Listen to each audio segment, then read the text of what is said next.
नमस्कार, फाइटर समाचार में आपका स्वागत है। पेश है आज 31 अक्टूबर दोपहर 3 बजे राजस्थान की खास खबरें। ऑल इंडिया टूरिस्ट परमिट बस ऑनर एसोसिएशन ने आज रात 12 बजे से 8,000 स्लीपर बसों का संचालन बंद करने का ऐलान किया है। प्रदेश में 15 दिन में 2 बस हादसों के बाद परिवहन विभाग की कार्रवाई के विरोध में यह फैसला लिया गया है। जैसलमेर और जयपुर में बस हादसों में कोच के निर्माण में कमियां पाई गई थी। बस संचालकों का कहना है कि अगर परिवहन विभाग ने कार्रवाई नहीं बंद की तो 2 नवंबर से स्टेज कैरीज, कॉन्ट्रैक्ट कैरीज भी बसों का चक्का जाम करेंगे। बस संचालकों ने ऑनलाइन बुकिंग भी बंद कर दी है। परिवहन विभाग ने जयपुर में 550 बसों का चालान तो 200 बसों को सीज किया है। एसोसिएशन के सचिव राजेंद्र परिहार ने कहा कि निजी बसों पर चेकिंग के नाम पर भी भारी जुर्माना लगाया जा रहा है। बसें सीज की जा रही हैं। संचालकों को कमियां दूर करने के लिए वक्त दिया जाए। वहीं परिवहन विभाग का कहना है कि अनफिट बसें ही सीज की जा रही हैं।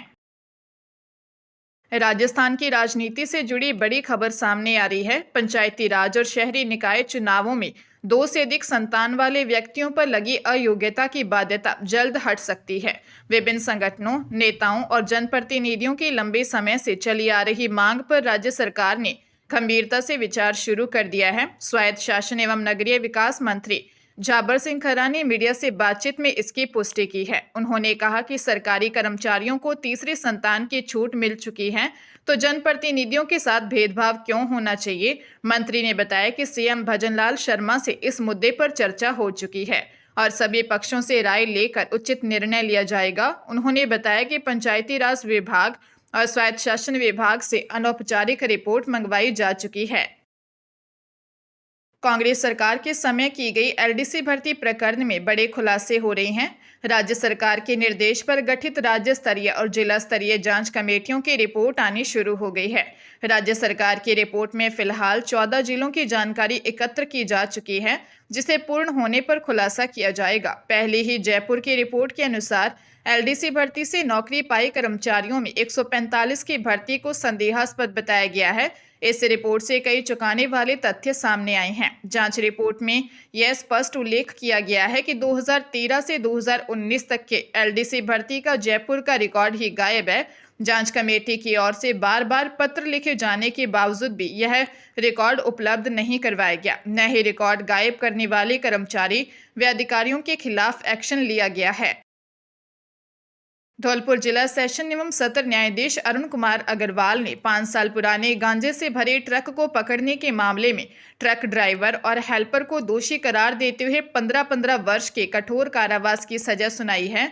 लोक अभियोजक शैलेंद्र सिंह मथुरिया ने बताया कि मामला 7 नवंबर 2020 का है। उस दिन कोतवाली थाना प्रभारी ने नाकाबंदी के दौरान गांजे से भरा एक ट्रक पकड़ा था। अभियुक्त में ट्रक ड्राइवर 51 वर्षीय मलखान सिंह निवासी उमरे धौलपुर और हेल्पर 23 वर्षीय अर्जुन मीणा निवासी सुनकई धौलपुर शामिल है।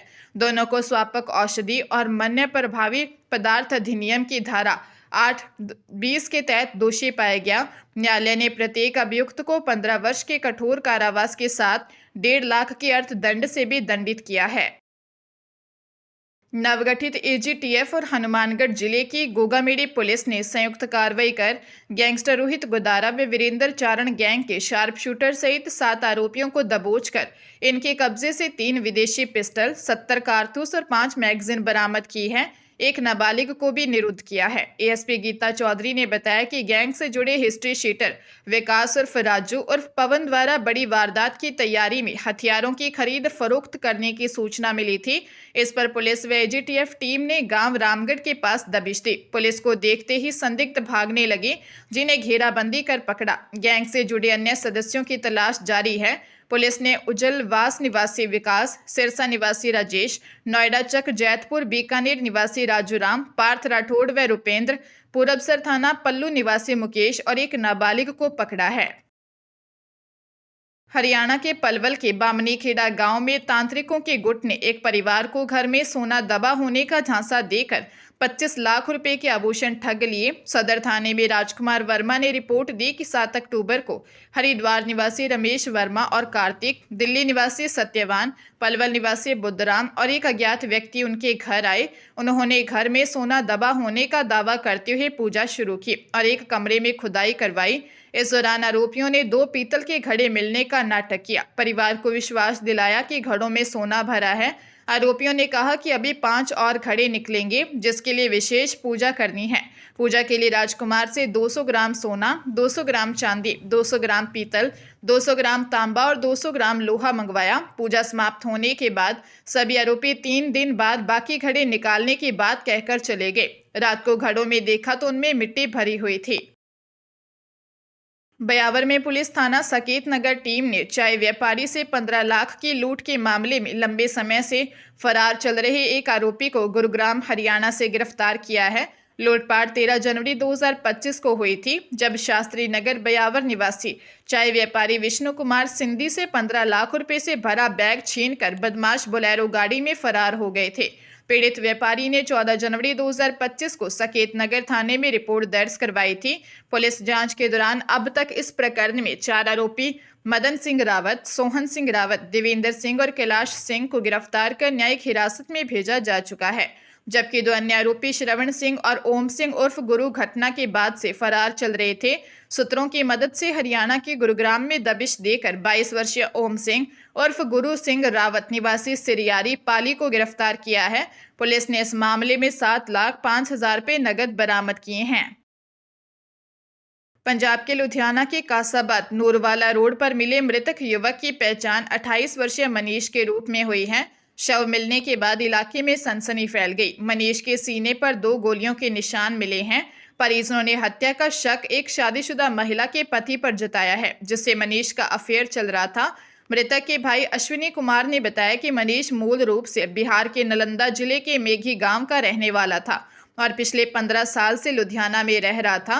वह एक फैक्ट्री में बटन लगाने का काम करता था। करीब 6 माह पहले उसे फैक्ट्री में काम करने वाली एक महिला से उसका प्रेम संबंध हो गया। 27 अक्टूबर को मनीष घर से काम पर जाने के कहकर निकला था, लेकिन वापस नहीं लौटा। थाना सलीम टाबरी एसएचओ हर्षवीर सिंह ने बताया कि हत्या के इस मामले में प्रेम संबंध विवाद से जुड़ा मानते हुए जांच तेज कर दी है।